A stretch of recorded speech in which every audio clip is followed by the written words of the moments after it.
ভয়াবহ বিষধর Russell's viper সাপের আতঙ্ক ছড়িয়ে পড়েছে সারা দেশে। একসময় বিলুপ্ত প্রায় এই সাপ ক্রমেই আতঙ্ক ছড়াতে শুরু করেছে দেশব্যাপী।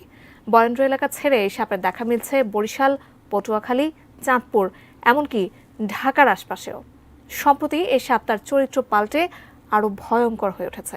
এখন প্রশ্ন হচ্ছে, রাসেল ভাইপার কেন চরিত্র পাল্টালো? আরও জানাচ্ছেন শেখ ফরিদ। নদী বেষ্টিত অঞ্চলের আরেক দুশ্চিন্তার নাম রাসেলস ভাইপার। এক সময়ের বিলুপ্ত প্রায় এই সাপ দেশ জুড়ে রাজত্ব করছে। বরেন্দ্র এলাকা ছেড়ে সাপটি এখন ২৮ জেলায় অবস্থান করছে। চলতি বছরে এই সাপের কামড়ে মারা গেছেন ১০ জন। রাসেলস ভাইপার দেখতে অনেকটা অজগরের বাচ্চার মতো। ছোট ও সরু লেজের সরীসৃপটি দৈর্ঘ্য ৩ থেকে ৫ ফুট পর্যন্ত হয়ে থাকে। অনেকটা চাঁদের মতো গাঢ় বাদামি গোল গোল দাগ। দৈহিক এই বৈশিষ্ট্যের কারণে শুকনো পাতা বা ধান ক্ষেতের মধ্যে খুব সহজেই লুকিয়ে রাখতে পারে নিজেকে। সাধারণত সাপ মানুষকে এড়িয়ে চলল, ঠিক উল্টো স্বভাব রাসেলস ভাইপারের। নিজেকে বিপন্ন মনে করলেই করে বসে আক্রমণ।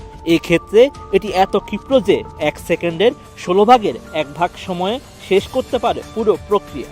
খেপে গেলে শব্দ করে প্রচণ্ড জোরে, ঠিক যেন প্রেসার কুকারের মতো।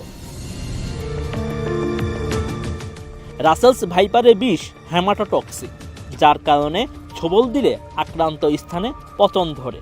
ছোবলে ৫ মিনিটের মধ্যে ফুলে যায় ক্ষত স্থান। এর বিষ নষ্ট করে দিতে পারে ফুসফুস, কিডনি সহ বিভিন্ন অঙ্গ প্রত্যঙ্গ। বিশ্বমানের থার্মিক্স রড, সালাম স্টিল থার্মিক্স, দেশের একমাত্র থার্মিক্স রড। বেশিরভাগ সাপ ডিম পারলেও রাসেলস ভাইপার বাচ্চা দেয়। গর্ভধারণ শেষে স্ত্রী রাসেলস ভাইপার সাধারণত ২০ থেকে ৪০টি বাচ্চা দেয়, তবে ৮০টি পর্যন্ত বাচ্চা দেওয়ার রেকর্ডও আছে। একদিকে উচ্চ প্রজনন ক্ষমতা, অন্যদিকে বেজি, গুইসাপ সহ প্রকৃতি থেকে সাপের শত্রু বিলীন হয়ে যাওয়া। আর ইঁদুর, ব্যাঙ রাসেলস ভাইপারের প্রিয় খাবার, যা ফসলের খেতে থাকে। ফলে ওইসব জায়গায় সাপের পর্যাপ্ত খাবারের উপস্থিতি থাকায় বাড়ছে রাসেলস ভাইপার। বন্যপ্রাণী ও পরিবেশ বিশেষজ্ঞরা জানান, দেশের সব অঞ্চলে শিয়াল, গুইসাপ ও বেজি দেখলেই লোকজন মেরে ফেলছে। তারা জানেন না এগুলোর উপকারিতা কত। এই কারণেই রাসেলস ভাইপারের সংখ্যা বেড়ে যাচ্ছে, কারণ তার খাদক নেই, ইকোসিস্টেম ব্রেক হয়ে গেছে। দেশে একটা সময় বিলুপ্ত বলা হলেও দেশ জুড়ে এখন মাথা ব্যথার কারণ এই রাসেলস ভাইপার। বরেন্দ্র অঞ্চলের বাসিন্দা হলো সাপটির রাজত্ব এখন দেশের অন্তত ২৮টি জেলায় পৌঁছে গেছে, চাঁদপুর, বরিশাল, পটুয়াখালী পর্যন্ত। সব থেকে বেশি আনাগোনা মানিকগঞ্জ, ফরিদপুর, শরীয়তপুর সহ পদ্মা, মেঘনা, যমুনা অববাহিকায়।